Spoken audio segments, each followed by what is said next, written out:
C'est reparti pour Smart Bourse, votre double dose quotidienne de marché en direct sur Bismart. Chaque jour à la mi-journée, 12h30, 13h et en fin d'après-midi, la grande édition pendant 1 heure à partir de 17h. Au sommaire de cette édition, ce soir, des marchés qui retiennent leur souffle, sachant que les prochaines 24 heures seront des heures importante pour l'avenir immédiat de la zone euro. On attend bien sûr la décision de la Banque Centrale Européenne demain avec une obligation de résultat, délivrer la première hausse de taux depuis 11 ans, mais également garantir ou en tout cas apporter suffisamment de garanties sur un outil anti-fragmentation qui doit permettre sur le fond de garantir la pérennité et l'intégrité de la zone euro 10 ans après le célèbre Whatever it takes prononcé par Mario Draghi lui-même. Les chemins de l'actualité nous mènent également du côté de Rome, où Mario Draghi, désormais président du Conseil italien, est en train de jouer la survie du gouvernement italien tel qu'il existe depuis 18 mois maintenant. Une coalition formée par une demi-douzaine de partis, difficile à tenir. Le moment de vérité se joue ce soir du côté du Sénat italien. Quoi qu'il arrive du vote attendu des sénateurs italiens, on peut estimer quand même que le risque politique en Italie est à nouveau sorti de sa boîte et devrait marquer en tout cas les prochaines semaines et les prochains mois encore. Voilà pour le programme du jour sur les marchés, des marchés qui retiennent leur souffle, je le disais, avec une séance de pause après 3 belles séances de rallye quand même qui ont ramené le CAC 40 au contact des 6200 points. Vous aurez les détails dans un instant avec Alix Nguyen et puis dans le dernier quart d'heure de Smart Bourse, le quart d'heure thématique, un thème qui est développé chez Tocqueville Finance à travers le fonds Tocqueville PME, le thème français, France is back, et pas juste pour quelques mois ou quelques années, mais peut-être pour un long cycle de surperformance des PME françaises cotées. En tout cas, c'est la thèse qui est défendue par le gérant du fonds Tocqueville PME, Pierre Chang, qui sera avec nous en plateau à partir de 17h45.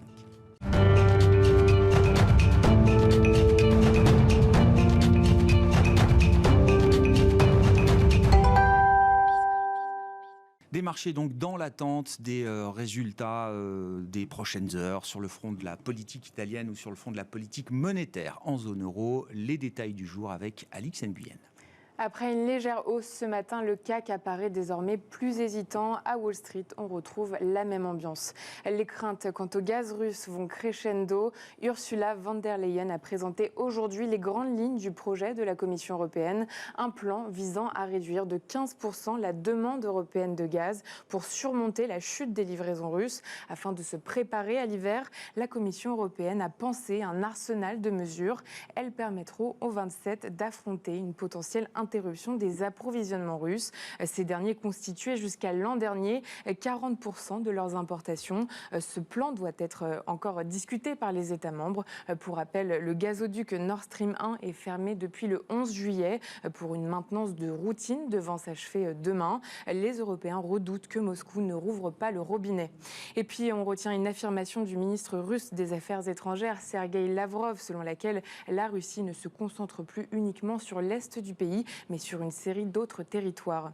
Ce n'est pas la seule nouvelle que le marché attend. Dans un discours au Sénat ce matin, le Premier ministre italien Mario Draghi déclarait avoir entendu les appels en faveur de son maintien à son poste de président du Conseil. Il s'est aussi dit disposé à répondre favorablement. Pour ce faire, Mario Draghi a appelé à reconstruire le pacte de confiance entre les partis de sa coalition afin de sauver son gouvernement. Un vote de confiance doit être organisé dans les deux chambres aujourd'hui au Sénat, puis jeudi à la Chambre des députés. Une décision qui sera surveillée de près par la BCE à la veille de la réunion de son Conseil des gouverneurs. Pour rappel, la Banque centrale a prévenu les marchés qu'elle procédera à son premier resserrement monétaire depuis 11 ans. D'après Bloomberg, la hausse pourrait atteindre 50 points de base contre les 25 initialement annoncés en échange d'un accord sur le mécanisme anti-fragmentation. On termine avec un focus sur quelques valeurs à suivre. Carrefour avance dans le vert. Le groupe annonce la cession de sa filiale de Taïwan au conglomérat local Uni-President. Le PDG mise désormais tout sur l'Europe et l'Amérique du Sud. Le prix de cette opération pourrait atteindre 1 milliard d'euros. Et puis à une échelle européenne, Uniper signe la meilleure performance du stock 600 à la suite d'informations du Handelsblatt selon lesquelles les détails de sa recapitalisation par le gouvernement pourraient être discutés avec le chancelier Olaf Scholz vendredi. Tendance, mon ami, 2 fois par jour, les infos clés de marché à 12h30 et 17h avec Alix Nguyen dans Smart Bourse sur Bismart.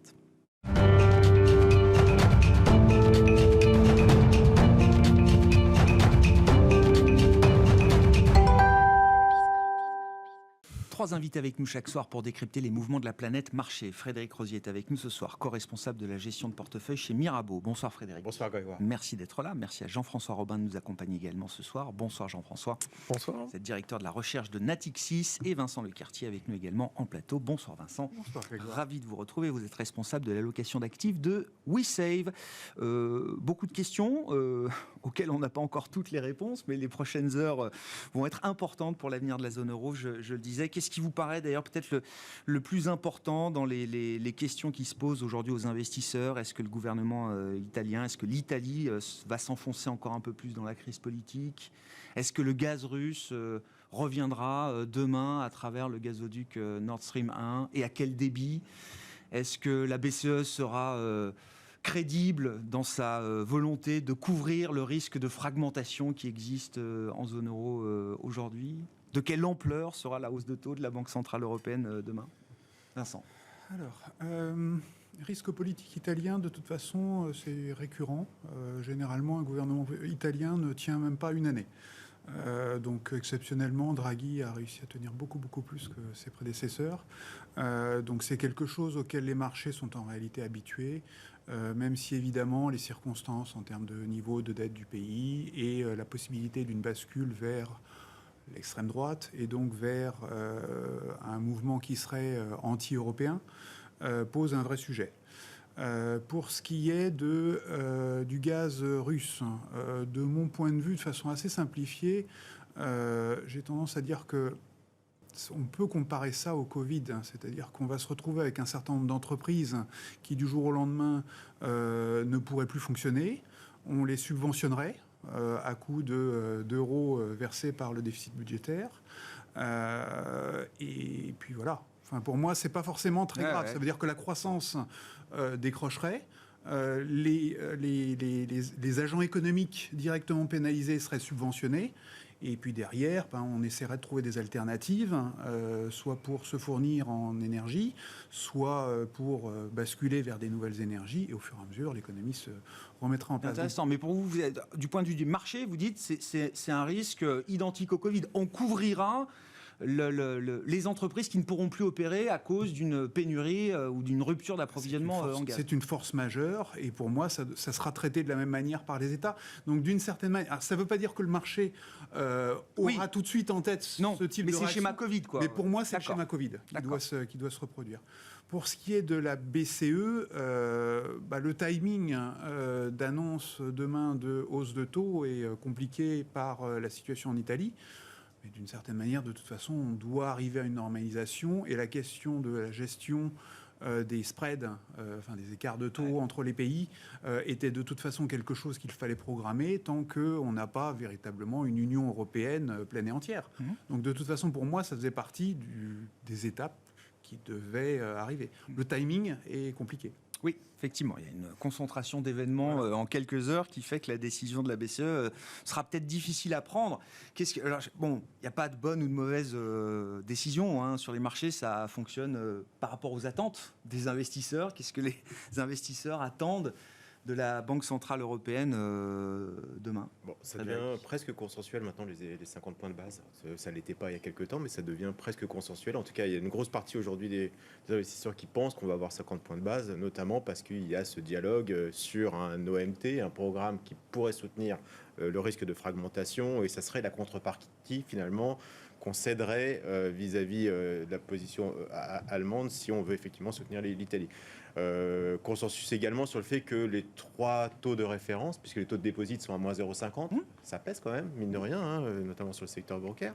Donc on pourrait effectivement avoir un mouvement de hausse de taux, et je dirais que quelque part, c'est pas forcément un événement majeur, je pense, sur le marché qui est déjà un peu dans cet esprit-là. Donc que la BCE monte de 25 ou de 50 demain, finalement, c'est pas un choc pour le marché. Je pense pas. Par contre, là où il y a un risque, c'est que justement ce programme OMT, je pense. Alors attendez, OMT, il faut revenir un petit peu. Ça nous ramène à 2011, si je ne dis pas de bêtises, 2012 même, c'est ça. Donc, à la suite du Whatever It Takes, 26 juillet 2012, on célébrera les 10 ans la semaine prochaine, comme chaque année depuis 10 ans. Non, mais ce programme avait été designé par les équipes de la BCE pour accompagner, rendre crédible la parole de Draghi. Et ce programme était tellement crédible qu'il n'a jamais été utilisé. Exactement. C'était ça la beauté du Whatever It Takes. La particularité là, c'est qu'on risque d'annoncer le fait qu'on est en train de réfléchir à un programme, mais qu'on ne donne pas les modalités techniques de ce programme. Donc, ça pourrait supposer que le marché teste un petit peu la dette italienne sur une pré-annonce, mais pas une annonce concrète. Donc, c'est ça peut-être pour moi le risque majeur. C'est de ne pas avoir d'éléments concrets, puisque normalement, un OMT, c'est de manière indéfinie en termes de montant. Oui, mais c'est conditionnalité très forte et surtout sur du voire stigmatisante. Voilà, exactement. Donc on verra à peu près quelle est la formulation qui sera appliquée, mais peut-être qu'on n'aura pas les paramètres techniques pour pouvoir justement s'ajuster, et dans ce cas-là, le marché pourrait tester un peu la dette périphérique à ce moment-là. Pour résumer la philosophie des conditionnalités de l'époque attachées à l'OMT, c'était crise des dettes souveraines, donc c'était plutôt des conditionnalités d'un programme d'austérité. C'est ça qu'on demandait à l'État d'appliquer en contrepartie d'un soutien dans le marché de la Banque Centrale Européenne pour sa dette. Je vous laisse reprendre, Jean-François, c'est plus votre domaine. Mais, non, mais complètement. Non, mais moi, j'ai un petit peu un avis un tout poil différent. Moi, je pense que c'est forcément une mauvaise décision demain qui va être prise. Ah, d'accord. Pourquoi ? Parce que, en fait, contrairement à ce qu'on disait quand moi j'étais à la Banque Centrale, qui est de dire never pre-commit, jamais vous liez les mains, parce que justement, l'environnement peut changer très très vite, il peut se passer des choses. Or là, c'est vraiment ce qu'a fait Christine Lagarde et les poids lourds du Governing Council, c'était de dire, bon, read my lips, ce sera 25 BP en juillet et probablement 50, sauf si l'inflation baissait, bref, ce sera 50 en septembre, mais ce sera 25 en juillet, ne vous y méprenez pas, ce sera 25. Donc aujourd'hui, effectivement, le marché se dit, puisqu'on laisse entendre que ça pourrait quand même être 50, parce que la réalité, il faudrait plutôt faire 50 BP, ça n'a aucun sens d'attendre. Plus on attend, plus les économies vont ralentir. Il vaudrait mieux faire 50. Mais faisant cela, elle se dédierait et mettrait à mal sa crédibilité, puisqu'elle a dit, écoutez-moi bien, je vais faire 25. Donc ça voudrait dire que la parole de la banquier centrale n'aurait plus de poids, puisqu'elle ferait autre chose que ce qu'elle a dit. J'aime bien, non mais c'est un point important, Jean-François. Parce que d'autres banques centrales sont passées par là récemment, la Fed notamment, sur son meeting du mois de juin, la Banque d'Angleterre, voilà, ils ont tous trahi leur forward guidance parce que la situation, la volatilité macroéconomique fait qu'il y a peut-être un peu de pragmatisme. Mais qu'est-ce qui est le plus important pour vous, là, en tant qu'ancien banquier central ? C'est de préserver la parole donnée, quitte à pas prendre la bonne décision, techniquement parlant, au moment où il faut la prendre. La bonne décision normative, ce qu'ils auraient dû faire, c'est pas, encore une fois, parole d'économiste, mais il ferait mieux de faire 50 BP demain, parce que plus ils attendent, plus le FMI vient de sortir un papier intéressant en disant si on coupe le gaz russe, on peut avoir des pertes de PIB de 6 points pour pas mal d'économies. Et vos 50 BP en septembre, vous les oubliez. Et voilà. Donc compliqué quand même. Et dans le même temps, la Commission européenne nous dit ce scénario-là, c'est maintenant le scénario central. Donc ça va être compliqué plus on attend de le faire. Donc ils auraient dû faire 50 BP là. Mais quand même, à partir du moment où ils ont dit qu'on ferait 25, la seule façon de s'en sortir pour moi serait de dire on fait 25. Par contre, les gars, on va accélérer. Et septembre, ce sera 50. Octobre, ce sera 50. On va faire des pas de 50 éventuellement. Ils peuvent tenter un peu de faire un truc comme ça. Là-dedans, et alors le marché, qu'est-ce qu'il price aujourd'hui le marché là-dedans, il price 35 BP. Donc il est pas loin du 50-50. Donc il y a la moitié du marché qui va être déçu quoi qu'il arrive. J'ai vu 100 BP d'ici septembre. Oui, mais ce que je veux dire, c'est que sur demain, on n'est pas loin du 37,5 qui serait du 50-50. Donc là, on est 55-45 en proba. Donc il y aura forcément la moitié des gens qui seront déçus. Donc pour revenir sur ce qui vient d'être dit, la bonne façon de faire, sans doute, serait de dire à ce moment-là, je donne des gages à tout le monde, je fais 50 BP, mais je sors un instrument anti-fragmentation qui fait je monte vite, mais attention, on va calmer l'histoire de l'Italie, parce que le problème de faire 50 BP aujourd'hui, alors qu'il y a une crise italienne à nos portes et que donc cette récession peut-être qui arrive pour quelques pays européens, ça semble difficile à justifier. Donc la seule façon de dire, c'est je monte les taux assez vite parce qu'il faut le faire, parce qu'il y a 8,6 d'inflation, mais le pendant de ça, je vous offre un instrument anti-fragmentation. Mais pour ça, il faut qu'elle le détaille. Et là aussi, pré-commitment qu'il ne fallait pas faire, on a dit, vous allez voir ce que vous allez faire, roulement de tambour, le 21 juillet, demain, vous aurez les détails. Vous aurez les détails. Or, ce qu'on entend un peu dans le Governing Council depuis mes petits camarades de jeu, on entend que c'est pas hyper prêt. Et en plus, il y a plein de gens qui argumentent pour dire, de toute façon, faut pas détailler nos mesures, faut dire qu'on a un gros bazooka qui est armé, mais on le montre pas, mais il faut juste dire, attention, il est là, si je le sors, c'est pour tirer, donc faut pas être trop détaillé. faut pas trop détailler ça. Donc finalement, on se retrouve avec un truc un peu compliqué à jouer. Ils vont forcément décevoir aussi du côté fragmentation. La seule truc qu'elle va devoir dire, c'est il n'y aura pas de limite. Et alors pour revenir à ce que vous disiez tout à l'heure, je termine peut-être là-dessus, c'est quand même hyper important ce qui va se passer demain, c'est que soit 25 ou 50, de toute façon, s'ils font 25, ils accéléreront après, s'ils font 50, peut-être que ça leur permettra d'être un peu moins méchants après. En revanche, cette décision sur l'outil d'antifragmentation, c'est un truc central. Si jamais la Banque centrale dit, en fait, moi, à partir du moment où la Commission européenne dit j'ai le droit que l'Italie respecte les guidelines, les guidance, les recommandations de réforme, j'achète de l'Italie sans limite de montant et c'est moi qui décide, sans clé de répartition, sans vendre à l'occurrence l'Allemagne ou l'Italie ou la France, qu'est-ce que ça veut dire? Ça veut dire qu'il n'y a plus de risque souverain en zone euro. C'est fini. On est une fédération. Ça veut dire que quand la Fed elle achète des taux américains, elle achète des trésoreries. Si là vous avez l'Espagne, c'est un peu avec cette idée qu'on a vécue à l'époque de Mario Draghi à la tête de la Banque centrale européenne. C'est un OMT permanent. Donc c'est-à-dire qu'en fait il n'y a plus de risque, il n'y a plus de spread souverain, ou en tout cas il va falloir diminuer les spreads souverains, les primes de risque par État, parce que ça voudra dire que de toute façon dès que ça va s'écarter, vous aurez un lagarde put qui fera tout dépend, à la fin. Tout dépend de la lecture qu'on fait du spread. C'est-à-dire pourquoi est-ce que le spread s'écarte ou bouge? Est-ce que c'est pour des questions macro-financières? Est-ce que c'est pour des raisons politiques? Et auquel cas, si l'évaluation n'est pas faite de la même manière par tous les membres, ça va créer. Bien sûr, ça rend la Banque centrale beaucoup plus politique. Parce que quelque part, ça va être assez rapide. Hein, si vous avez Fratelli d'Italia qui est élu, à ce moment-là, la BCE va dire là, vous êtes anti-euro, donc je vous laisse vous écarter pour un peu voir la vérité des prix. Et de l'autre côté, si vous avez un gouvernement réformiste qui s'engage à des réformes structurelles comme a fait Draghi, à commencer à sortir le pays de l'ordinaire, à booster un peu la productivité italienne avec plein de succès en plus. Ça a marché, c'est pareil, ça marche ces trucs-là. Là, la BCE interviendrait. Donc la BCE devient dans un jeu très très politique. Dans tous les cas, c'est une étape très très importante vers de la fédération européenne. Ça c'est hyper important ce qui peut se passer. Et donc c'est normal que ça prenne un peu de temps parce que nous dans les marchés, les horizons de temps, une journée c'est déjà long. Mais pour tout le monde, non mais je suis d'accord.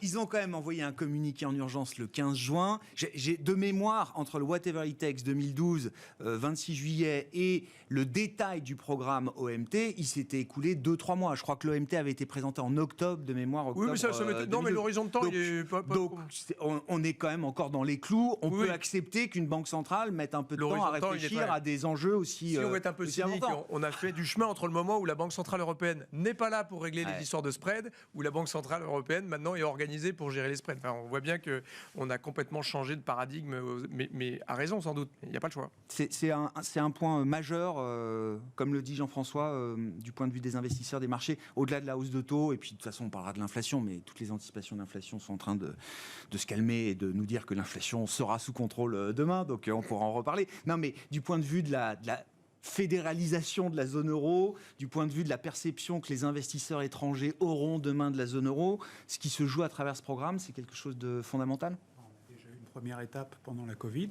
avec une levée de capitaux commune. Et pour moi, de toute façon, il faut avancer dans ce sens-là. Donc effectivement, si au bout du compte, il faut venir à juger si tel ou tel pays est bel et bien Union européenne compatible, et donc laisser ou ne pas laisser déraper le spread en fonction de ça, je pense qu'au bout du compte, c'est bel et bien comme ça que ça finira par être géré.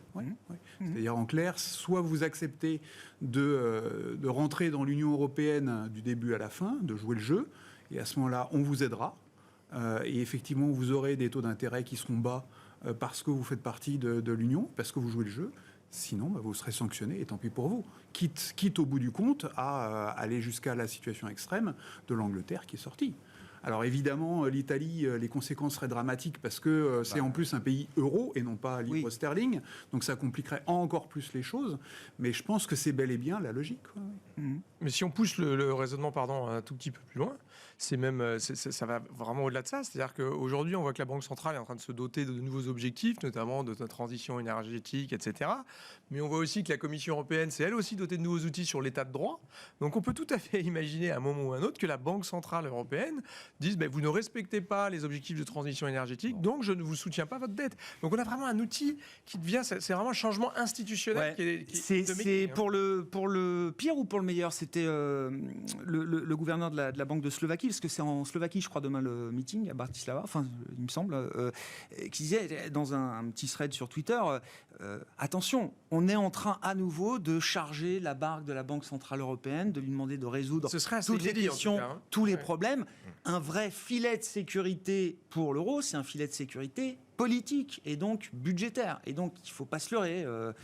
Ce que fait la BCE, c'est aussi parce que derrière, l'union politique se complète pas. En n'arrive théorie, pas on à disait se- qu'il fallait que ce soit des finaliser. rules driven, c'est-à-dire qu'il faudrait qu'à ce moment-là, on renforce énormément le pacte de stabilité et qu'il y ait une espèce d'automaticité. Et là, c'est très politique, c'est-à-dire le pacte de stabilité, c'est les politiques qui le mettent en place. Et moi, la Banque centrale, à partir du moment où les politiques, c'est-à-dire la Commission européenne, le Parlement européen dit ça, c'est respecté, moi, Banque centrale européenne, je suis en droit et je peux le faire.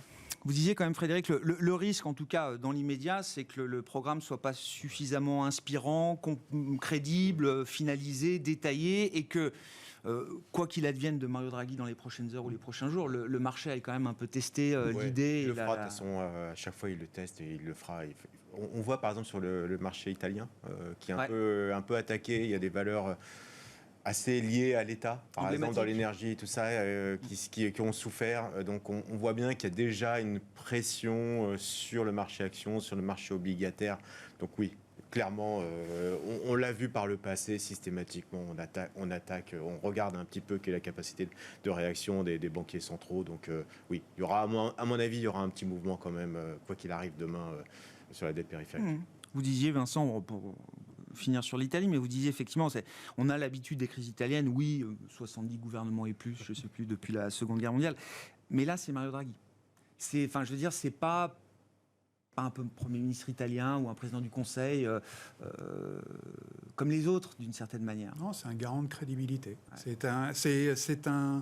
Je pense qu'il y avait longtemps qu'on n'avait pas eu quelqu'un qui représente autant l'Union européenne. Et pour moi, c'est ça, en fait, la problématique. Et c'est quelqu'un qui a en plus parfaitement joué son rôle de gouverneur de la BCE en faisant le whatever it takes. C'est-à-dire qu'il a bel et bien montré qu'il avait la compétence pour, sans utiliser certains instruments, menacer suffisamment les marchés pour calmer tout le monde.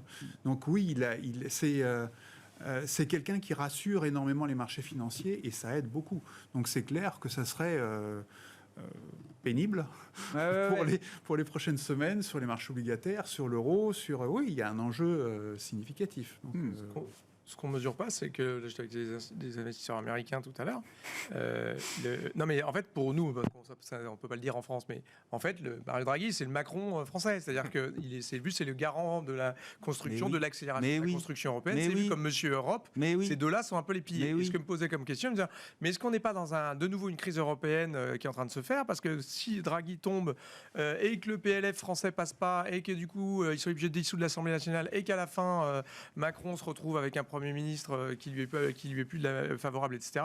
Est-ce qu'on n'est pas à l'aune d'une grosse crise institutionnelle européenne alors qu'on disait Draghi plus Macron plus quelqu'un plus européen que Merkel, qui était plutôt Madame Niette, et puis finalement on pouvait s'attendre à un petit peu mieux, espèce d'alignement des planètes entre Européens, pro-européens. Finalement, est-ce qu'il n'est pas en train de se péter la tronche, quoi? Et ça, c'est une vraie question. Et vous leur répondez quoi aux investisseurs américains? Non, a priori. Non, mais c'est-à-dire que toujours pareil, dès que l'Europe va bien, à un moment ou un autre, il y a une petite crise italienne, quoi. C'est pour paraphraser Coluche. Voilà, tous les chemins mènent à Rome, donc c'est dur d'en sortir, quoi. Donc effectivement, là, on revient sur le problème italien, mais honnêtement, ce serait étonnant que si jamais on a un extrême qui vient au pouvoir, à la fin, ça se terminera par un gouvernement de techniciens pro-européens, comme on a vu avec à chaque fois. De toute façon, à la fin, c'est très très dur. Sinon, on sort de l'Europe et là, on voit que c'est pas vraiment une tendance. Il y a plus de gens à vouloir rentrer dans la zone euro. Croatie vient d'y rentrer, plutôt d'en sortir. Donc, c'est pas un club qu'on quitte si facilement. On l'a vu. Le gaz russe, quand même, vous dites, ça devient un scénario central d'une rupture. Alors peut-être pas dès ce jeudi, mais déjà la question du débit va se poser. C'est pas le même débit qu'avant, visiblement. Oui, parce que encore une fois, ce serait dommage de Vladimir Poutine de régulariser le gaz. Mais ça veut dire quoi? Ça veut dire plus de fragmentation encore entre les économies de la zone euro. Tout le monde ne va pas subir le choc de la même manière sur le plan de la croissance, sur le plan de l'inflation. Ça va créer encore plus de fragmentation. C'est très différent entre les pays qui sont dépendants du du gaz, donc voilà, des pays, l'Autriche un peu, l'Allemagne, oui, encore un peu plus, mais voilà, les Slovaques, la Hongrie, des pays comme ça sont très très dépendants. L'Italie, 40% de son mix énergétique c'est du gaz et 40% de son gaz vient de la Russie. Nous, le mix énergétique c'est 15% de gaz, dont 10% qui vient de la Russie. Nous, on est moins concernés, même si encore une fois, la France, on importe de l'énergie de toute l'Europe à cause de nos centrales. Ce que je veux juste dire là, c'est que c'est un truc qui impacte les pays très différemment en fonction de leur mix énergétique, première chose. Et deuxième chose, c'est un truc qui impacte les pays de façon très différente selon si vous êtes relié au grid européen, et c'est tout l'enjeu de maintenant, c'est d'accélérer sur l'éolien et le photovoltaïque, oui, mais aussi de brancher tous les pays entre eux. Nous, la grosse force de la France, c'est qu'on est branché avec l'Espagne, qui elle-même est branchée avec le Maroc, avec l'Algérie, avec du gaz, etc. Et qu'en plus, on a des ports LNG, même si nos centrales ne fonctionnent pas, finalement, on n'a pas trop de problèmes. Mais aujourd'hui, vu que l'Europe, on est à 65% en moyenne de stockage, on doit être à 80% fin octobre. Évidemment, si Poutine attend qu'on soit à 80% de stock, là, il pourra faire ce qu'il veut, on s'en foutra un peu. Oui. Aujourd'hui, le fait de le faire va compliquer notre hiver. Donc c'est maintenant qu'il doit faire le levrage. Donc moi, je ne crois pas du tout à une normalisation de Nord Stream 1 demain. Comme par hasard, il va manquer un boulon. Ou une turbine. Il manque une turbine. Une turbine. Non mais cette turbine n'empêche pas les fournitures de gaz à l'Inde, à la Chine de faire x2. Il en faut 2 des turbines. Il dit une turbine, je peux pas tout remettre. Si vous me donnez une deuxième turbine, là, je peux réfléchir à envisager de. Je vous l'annonce, ce qu'il va vous dire, c'est que Nord Stream 2 est une vraie solution, messieurs dames. Ah bah ça, il faut rouvrir Nord Stream 2 que vous allez faire. C'est ça qu'il va vous dire. Bien sûr. Non mais plus je réfléchis à cette histoire énergétique, cette crise énergétique en Europe et la question du grid, du réseau européen, plus je trouve que le parallèle avec ce qui s'est passé après la grande crise financière, c'est-à-dire l'idée qu'il faut construire un marché, une union des capitaux en Europe, une union bancaire. Là, on retrouve les mêmes problématiques avec la question du réseau énergétique. On a eu cette petite phrase de Olaf Scholz qui disait « Attention, du côté des utilities, des fournisseurs d'énergie, il y a le risque d'un moment Lehman, d'un Lehman effect. » Et on voit effectivement, alors pour l'instant, ça ne coûte rien, c'est quelques milliards ici et là, 10 milliards pour nationaliser EDF, 10 milliards pour sauver Uniper, mais on voit déjà des estimations qui sont beaucoup plus importantes quand on essaye de mesurer ce que le sauvetage énergétique va coûter à l'Europe. C'est marrant, sur l'énergie, on a le même indice de référence finalement et on ne produit pas l'énergie de la même manière. C'est un bazar sans nom. L'Allemagne pollue comme jamais. Aujourd'hui, elle pollue 2 fois plus en émissions de CO2 que la France. On s'est aperçu, ça fait 2 ans maintenant, parce que effectivement, mettre des panneaux solaires à Hambourg, je peux vous dire, en hiver, c'est dur quand même. Et donc, comme il y a eu des rendements inférieurs, effectivement, globalement, l'Allemagne est en difficulté énergétique. Donc, ça s'est accéléré avec le gaz, parce qu'on est dans une transition à marche forcée sur, tant mieux d'ailleurs, vers le green. Mais voilà, il y a une façon, quoi qu'il arrive, on allait se heurter à ce moment-là. Et le problème, c'est qu'aujourd'hui, Vladimir Poutine a quelque part dans sa main, est-ce que l'Europe va rentrer en récession? C'est un risque, honnêtement. Si jamais, effectivement, on coupe le gaz, on y est, quoi. On y est. La deuxième partie de l'année, il faudra y penser sérieusement. Donc, il a cette carte majeure, honnêtement. Et il y a une fragilité qui vient des pays de l'Est. Aujourd'hui, pas de l'Espagne, pas de la France, mais clairement, le mix énergétique est totalement défavorable aujourd'hui, très dépendant de la Russie. Et on a trop de disparités quelque part dans nos sources d'approvisionnement. Vous avez peut-être vu ces problématiques de taxation de l'énergie, notamment en Espagne. Il y a des sujets aussi en Italie. Des profits? Oui, tout à fait. Des super profits des énergéticiens. Oui, bien sûr. Aujourd'hui, c'est quand même totalement absurde. Les mieux-disants, c'est-à-dire les entreprises les plus vertueuses qui produisent de l'énergie green, aujourd'hui sont taxées. Iberdrola notamment, ce qu'on appelle le Big Four en Espagne.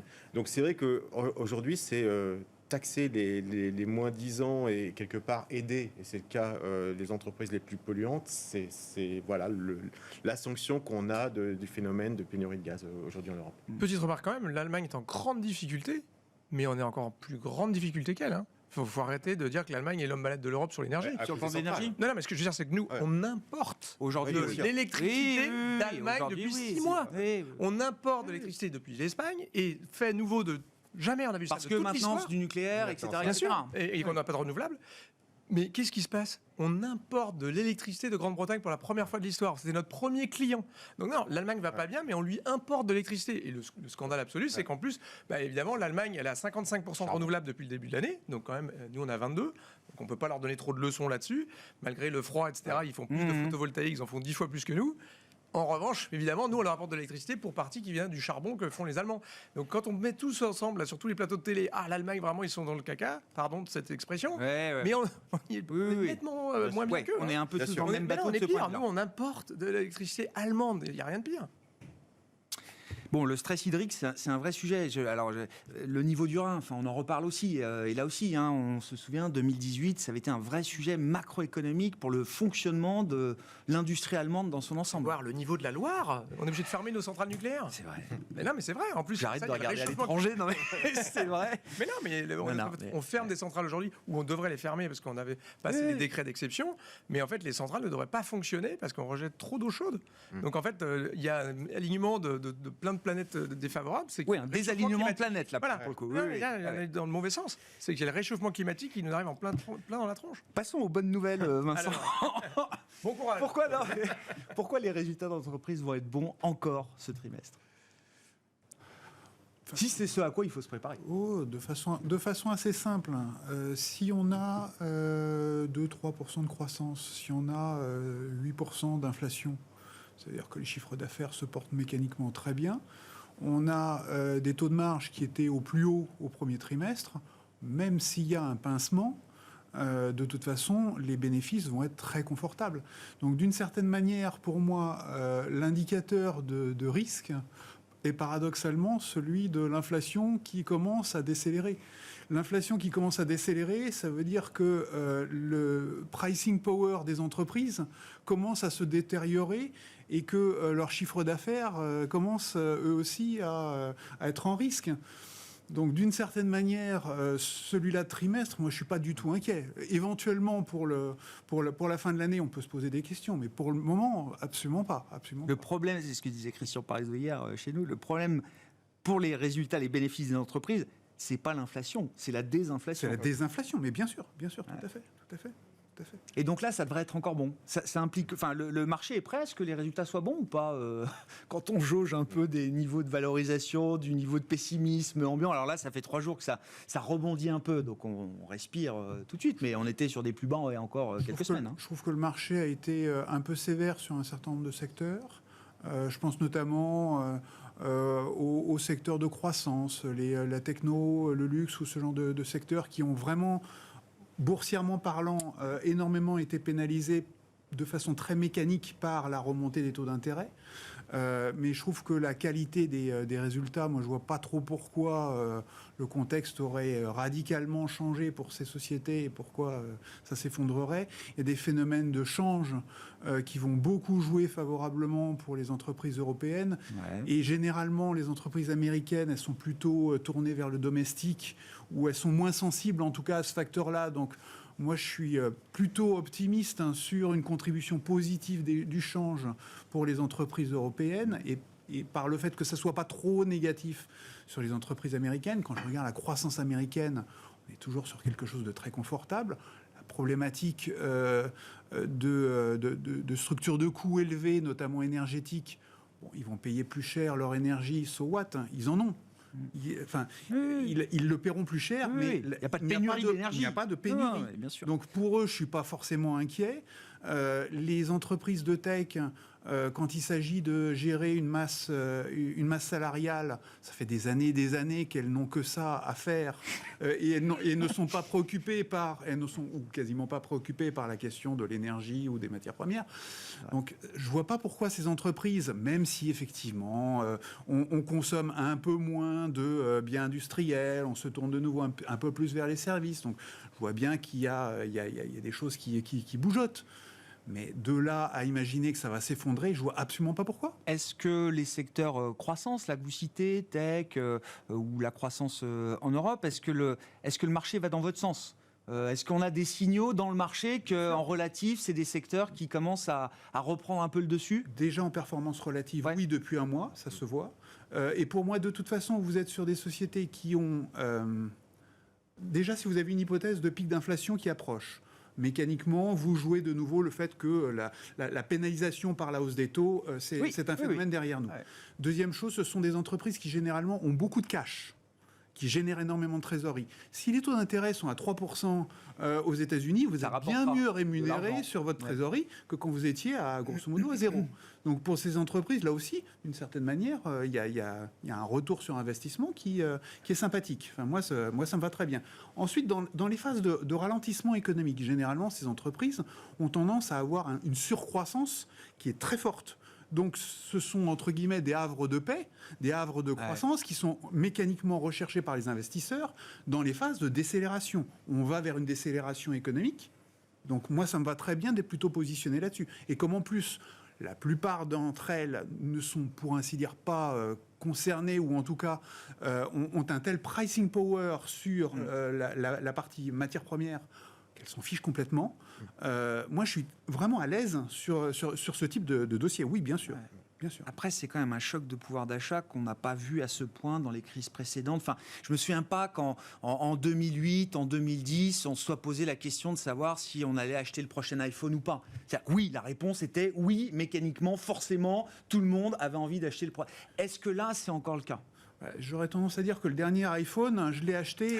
Non, mais je l'ai acheté. J'ai acheté pendant... mon ultime iPhone. Je l'ai acheté pendant la Covid. Je l'ai acheté pendant la Covid. Je l'ai acheté pendant la Covid parce que je n'avais pas le choix. Je n'avais que ça à faire de rester chez moi avec mon téléphone. Donc, j'ai déjà procédé à cet achat. Donc, est-ce que j'ai une urgence à basculer sur le nouveau ? Non, pas forcément. Mais j'ai tellement d'autres services et d'autres activités qui sont proposées par ces entreprises que je ne suis pas forcément mal à l'aise avec leur business model. Et de toute façon, dans un an, j'achèterai le prochain. Enfin, voilà, c'est pas un sujet. C'est pas un sujet. Frédéric. Oui, alors je vais oui, il y a plein de trucs. Allez-y. Plein de trucs à dire. Alors, effectivement, sur la croissance, je vais prendre l'exemple de LVMH qui publie le 26. Le marché, grosso modo, attend une croissance de 16%.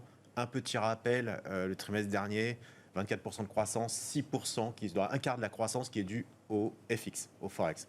Il faut savoir que LVMH vend beaucoup en dollars. On était sur une base de 1,20, 1,10, donc le mouvement était relativement d'ampleur. On est à parité aujourd'hui.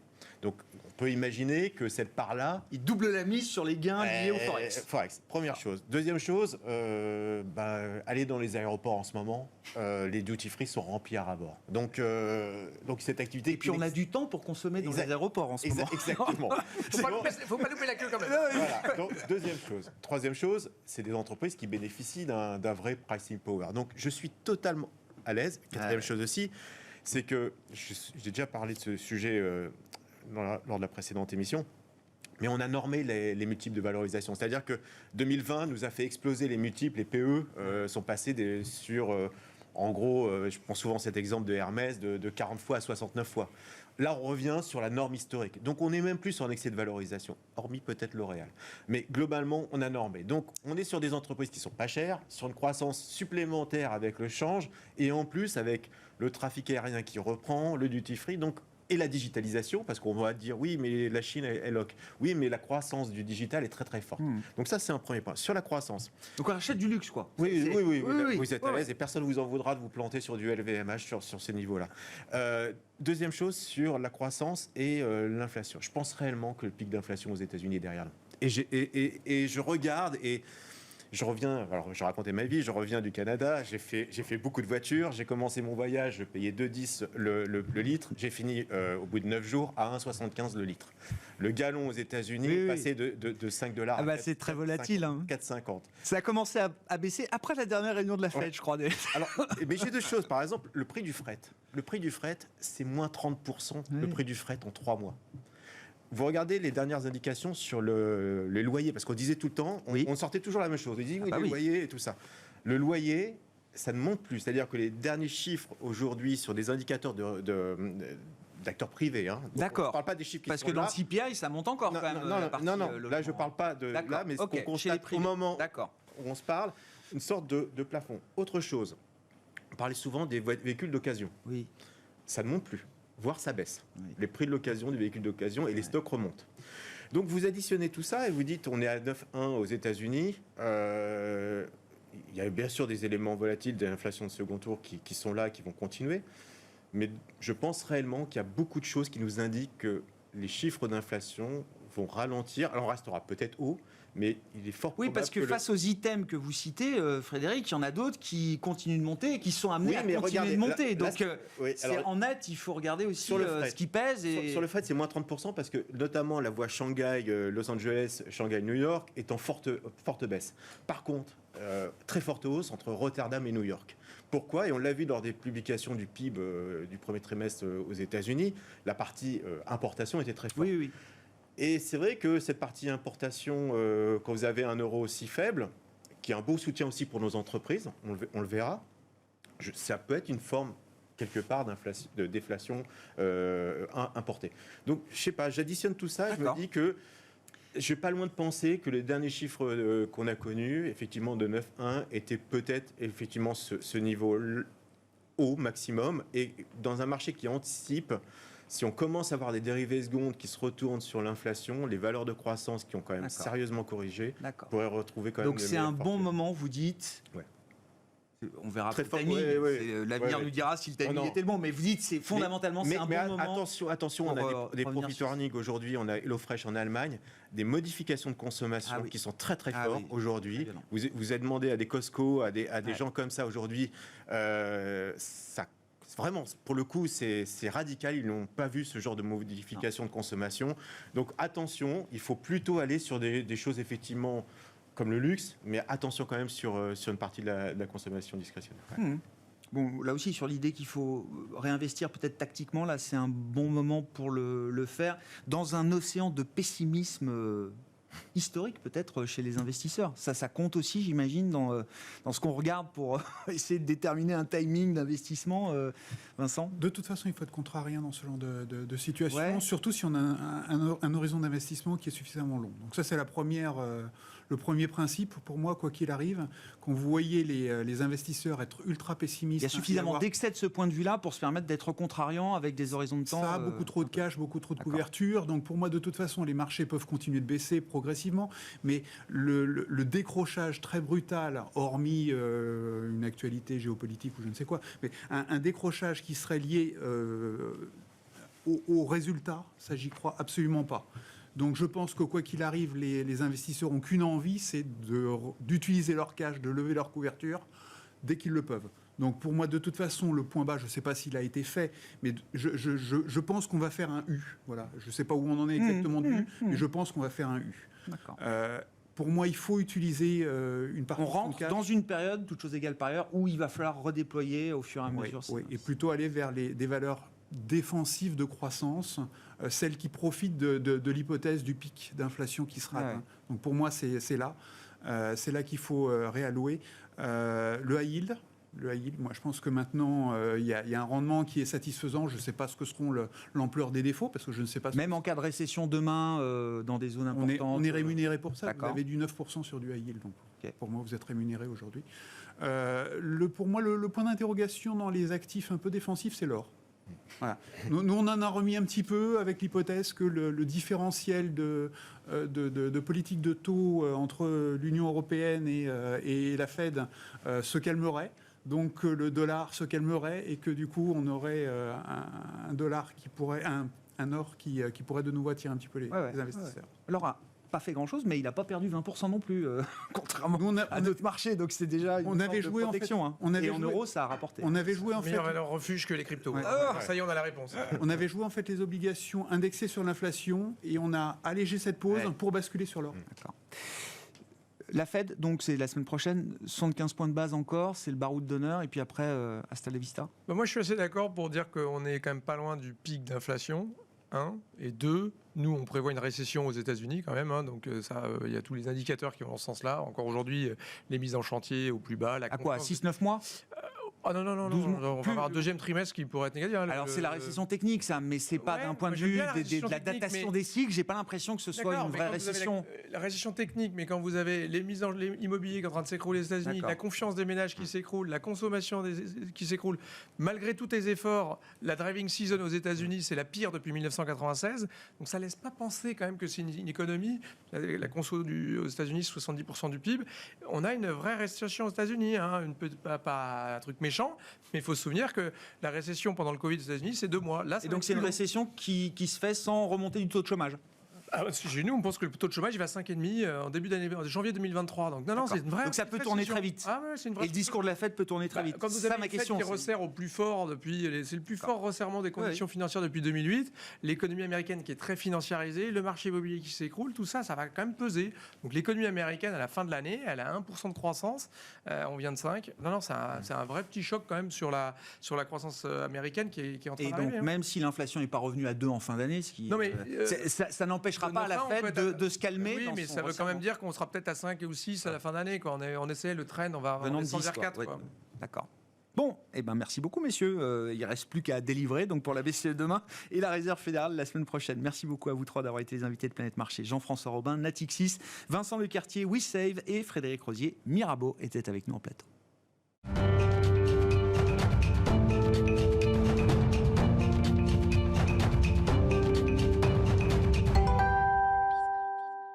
Le dernier quart d'heure de Smart Bourse chaque soir, c'est le quart d'heure thématique. Le thème ce soir, c'est la France, le retour de la France. France is back. C'est ce que vous affirmez en tout cas chez Tocqueville Finance. Pierre Chang est avec nous, gérant chez Tocqueville. Bonsoir Pierre. Non mais si, parce qu'on a déjà parlé avec vous et c'est une super thèse d'investissement, je trouve. C'est une thématique au sens géographique du terme, au sens de la taille d'entreprise dans lesquelles vous investissez. Le fonds, c'est Tocqueville PME, donc les PME françaises cotées.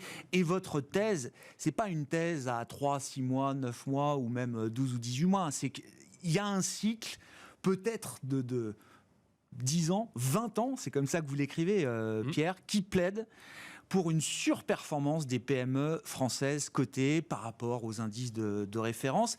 Et cette histoire-là, vous la comparez à l'histoire des PME allemandes sur les 20 dernières années. Tout à fait. Exactement, mais c'est bien résumé parce que on a tous en tête le succès du Mittelstand allemand sur les 20 dernières années, depuis la réunification allemande. Et donc, c'est vrai qu'on a l'impression que le modèle allemand est très efficient. Et voilà. Sauf que dans l'histoire, l'environnement change. Les pays, eux, ne changent pas. La culture d'un pays, l'histoire d'un pays, l'organisation d'infrastructures culturelles ne change pas, en fait. C'est l'environnement change beaucoup plus vite que les éléments que je viens de citer. Et donc, c'est pour ça qu'à certaines phases économiques, le modèle d'un pays peut fonctionner mieux qu'un autre. Et donc, on vient de voir une surperformance significative du Mittelstand allemand ces dernières années qui repose sur plusieurs facteurs. Mais en bourse, ça se traduit clairement. Si vous mettiez, par exemple, 100 000 euros fin 99 sur le MDAX, qui est l'indice des valeurs moyennes allemandes, en fin 2021, vous avez 850 000 euros. Alors que si vous faisiez la même chose, c'est un rendement de 10% par an. Ah ouais. Si vous faisiez la même chose sur les valeurs européennes, vous aviez 450 000 euros. Moitié moins quasiment. Ouais. Voilà, c'est 7% de rendement. Ouais. Alors vous allez me dire, entre 10 et 7, c'est rien du tout. Mais sur 22 ans, c'est ça la success story, c'est que sur 22 ans, c'est 3% par an. Et ça fait vraiment la différence sur le long terme. Voilà. Et c'est vraiment ça qu'il faut retenir. Mais c'est un point clé de votre thèse. Vous dites les pays ne changent pas. Moi, je pensais quand même que dans la thèse France is back, il y avait l'idée, d'ailleurs un peu contre nature, quand on est franco-français et qu'on écoute les médias français, on a l'impression que jamais rien ne va, que c'est la crise politique permanente, etc. Et c'est sans doute pas le cas. Moi, je pensais qu'il y avait quand même l'idée dans cette thèse que la France changeait, que la France avait changé, que le modèle économique français était capable d'évoluer pour justement s'adapter à un nouvel environnement. Il y a un peu des deux. L'environnement change, le monde de demain sera peut-être plus profitable pour les entreprises françaises. Mais est-ce qu'il y a aussi quand même un travail qui est fait dans l'écosystème français Bien sûr. Donc cette vision, si vous voulez, elle repose sur 3 piliers. Et souvent, quand on a des redressements comme ça, c'est ce qu'a fait l'Allemagne ou de Schröder. Il y a une impulsion politique. Quand même. Exactement. Ou l'Angleterre de Margaret Thatcher. En fait, à la base de ces histoires, il y a toujours une réforme interne d'ampleur. Donc si on prend Margaret Thatcher, c'était les privatisations, la libéralisation. Les Allemands, c'était la réforme du travail, du marché du travail. Les Français, nous, on réduit les impôts. Et donc, si on prend les quelques derniers mandats présidentiels qui viennent de passer, c'est 100-120 milliards d'euros de baisse d'impôts Et ça change la donne, puisqu'on voit bien que les courbes maintenant de compétitivité redeviennent ascendantes pour l'économie française. Et ça, il faut le remarquer. Je dirais une mesure phare, c'est la baisse d'impôt sur société de 33 à 25%. Aujourd'hui, je n'entends pas parler vraiment dans la presse, mais ça change complètement la donne. Ce n'est qu'un seul élément parmi d'autres. Hein. Oui, mais à la fois, on est au pays où le niveau de prélèvement obligatoire est le plus élevé du monde développé de l'OCDE. Donc c'est naturel qu'on ait abordé la réforme sous cet angle-là. D'accord. Tout à fait logique. Et l'investisseur non résident, comme on dit, c'est des signaux qu'il perçoit, qu'il commence à voir aujourd'hui, pour celui qui est ouvert d'esprit et qui s'intéresse à des marchés qui ne sont pas forcément les siens? Encore pas plus tard qu'il y a 10 jours, on a eu l'annonce d'une gigafactory qui va être installée en France, de 4 milliards d'investissements. Donc voilà, on est également dans un contexte de relocalisation. Et tout ça est très important dans ces décisions maintenant de relocalisation, qu'il y ait un environnement fiscal qui soit favorable. Mais voilà. Donc, je veux dire, les trois thèses, c'est des réformes internes qu'on a fait en France. Deuxièmement, un leadership continental qui est en train de se confirmer. On l'a encore vu récemment avec la taxonomie. Le fait qu'on puisse mettre le nucléaire dans la taxonomie européenne, c'est clairement une victoire française face aux Allemands. Et on voit que le leadership, qui était plutôt allemand sur les dernières décennies, bascule de plus en plus vers la France. Ça aussi, c'est très important parce que celui qui influence le plus sur le continent, c'est lui qui va influencer la construction européenne à son avantage. Et on l'a bien vu ces dernières années que l'Allemagne a façonné l'Europe pour son économie. Et c'est très important, même s'il n'y a pas d'ennemis dans cette histoire, c'est juste de l'influence. Et le troisième point, sont les pays émergents qui se sont industrialisés, en partie grâce à des produits allemands, et aujourd'hui basculent des économies industrielles et des économies de consommation, où là, on a une classe moyenne beaucoup plus similaires à ce qu'on fait en Occident, qui ont besoin de produits beaucoup moins industriels et beaucoup plus de consommation courante de type l'art de vivre, le tourisme, le développement durable. Et sur tous ces sujets, les Français, nous avons, sur la côte française, des champions mondiaux. Mais justement, détaillons un petit peu. Alors, quels sont, entre les industries ou les secteurs traditionnels, historiques français, et puis peut-être de nouvelles industries qu'on est capable de développer également, qu'est-ce qui correspond aux besoins du monde d'aujourd'hui et de demain là? Alors, c'est vrai que ces dernières années, on disait les Allemands, ils ont toujours la techno incontournable, industrielle sur tel sujet. En France, c'est pareil, mais dans d'autres domaines. Et donc, si je prends, par exemple, le tourisme, on est le pays le plus touristique du monde. Donc, vous avez tous les classes moyennes émergentes viennent en France faire du tourisme. Alors, en France, par exemple, on a, coté en bourse, Compagnie des Alpes. Les Alpes, c'est le domaine skiable le plus fréquenté du monde entier, et en particulier le domaine français. Et on a coté en bourse le champion du ski dans le monde. Et donc vous allez voir qu'au cours des prochaines années, la fréquentation va augmenter, et c'est des gens qui vont réussir vraiment à capitaliser sur cette explosion des classes moyennes dans le monde. Voilà. Ensuite, on a l'une des façades maritimes les plus développées en termes de nautisme en France. Et donc, c'est pas pour rien qu'on a l'un des champions mondiaux qui est Beneteau. Mais on a également inventé le catamaran, par exemple, en France. Et on a deux champions du catamaran qui sont cotés, c'est Catana et Fontaine-Pajot. Donc là, je vous dis déjà, dans le nautisme, ça va fonctionner. Et on voit déjà, mais ce que je vous raconte, ça a déjà commencé. Oui, bien sûr, c'est pas des histoires nouvelles, bien sûr. Katana, c'est un succès qui est en cours et qui va continuer. Oui, c'est ça. Ensuite, dans l'art de vivre aussi, on est, ça tout le monde le sait, on est les champions, on est très fort dans tout ce qui est la gastronomie. Voilà. Et donc, on a forcément des champions dans le champagne. La Champagne, je veux dire, vous pouvez pas faire plus incontournable que le Champagne. Vous voyez, les Allemands, ils sont très forts sur les boulons, mais nous, c'est le Champagne. Le Champagne, on ne peut pas le copier, c'est impossible. Et on a trois acteurs cotés. Lançon, Laurent Perrier et Vranken, et ça il faut le constater. Et quand vous avez une classe émergente, une classe moyenne émergente qui explose, vous allez voir, ils vont s'arracher le champagne. Et aussi, on a aussi d'autres acteurs dans le vin. On a notamment Oneo qui fait des bouchons très performants, et aussi Tonnerie François Frève qui fait des tonneaux. Et donc ça, c'est une expertise historique française qu'on a et qu'on a la chance d'avoir. Et ça, c'est le type de valeur parce que encore une fois, votre thèse, l'horizon que vous fixez, c'est 20 ans. C'est-à-dire pour signaler que ce n'est pas une thèse pour 2023 ou pour la deuxième partie de l'année 2022. C'est beaucoup plus long terme que ça. Les valeurs que vous citez, là, oui, c'est des valeurs qu'on peut garder pendant 5, 10, 15 ans. Voilà. C'est des histoires qui sont en cours, comme vous dites. Ce que je vous dis, ça existe déjà. Parce qu'elles sont cotées depuis longtemps, ces boîtes. Tous les boursiers les connaissent, les ont eu à un moment, les ont peut-être moins à d'autres, etc. Exactement, bien sûr. Mais moi, ce que je vous raconte, c'est en cours, parce que l'an dernier, par exemple, le CAC 40 fait plus 32%. Alors là, on est dans les large caps, mais ça se ressent déjà. En fait, plus 32%, c'est plus que la plupart des indices occidentaux dans le monde. Pourquoi ? Parce que le luxe, qui pèse pratiquement 15% de l'indice CAC 40, a complètement exploser les compteurs. Et donc, tout ça va ruisseler. Vous voyez, donc, par exemple, aussi dans le luxe associé, on est très fort sur tout ce qui est parfum. On a l'un des acteurs qui va avoir pignon sur rue dans les prochaines années, c'est Interparfum. Qui a une très bonne compréhension des mécanismes pour faire désirer un parfum, créer un univers. On a aussi l'un des champions des ingrédients pour la parfumerie, Robertet, qui fait des ingrédients naturels. Et vous savez que dans le domaine des ingrédients, il y a aujourd'hui le concurrent suisse qui s'est fait acheter par DSM. Et Robertet fait partie des derniers acteurs vraiment très qualitatifs qui restent indépendants. Et donc ça aussi, c'est... Voilà, donc vous voyez, là je vous dis, là, tout ça, ce sont des boîtes de premier plan. Et on a aussi, par exemple, Trigano, le champion de la caravane. Donc là aussi, c'est champion européen. Donc là, ça aussi, c'est... Avec une explosion du camping-car et de l'usage du camping-car. Ça va également dans le sens de l'histoire. Et aussi, bon, notre petite pépite favorite, c'est Voyageurs du Monde. Donc, oui, parce que je veux dire, voilà, moi je voulais regarder là dans le top 10 de Tocqueville PME. Donc il y a Voyageurs du Monde, je veux bien que vous en disiez un mot. Getlink aussi, donc ex-Eurotunnel. Et puis SES Imagotag, les étiquettes électroniques dans la grande distribution. C'est 3 convictions qui s'installent là-dedans. Mais après, bon, il y a le tourisme. Il y a aussi tout ce qui est développement durable. Et ça, c'est très important parce que la côte française est extrêmement riche. Donc, nous, on a des stars dans la côte. On a notamment Neoen et Voltalia qui sont un peu les... Sur la partie énergie, bien sûr. Sur la partie énergie. Mais ce qui va se passer au cours des prochaines années, là, on est dans un climat... Il y a un défi énergétique au niveau mondial. Et les pays émergents vont s'y mettre. Là, ils y vont doucement, mais ça va accélérer. Et donc, vous allez voir qu'en France, on essaie de développer une filière hydrogène très compétitive avec des moyens. Et là, on a plusieurs acteurs. On a notamment HRS, Hydrogène de France. On a McPhy également.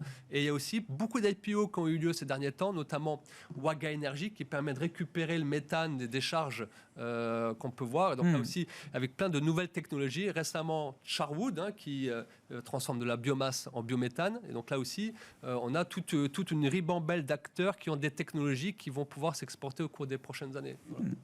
Bon, pourquoi Getlink, pourquoi Voyageurs du Monde, pourquoi SES Imagotag? Il nous reste une minute.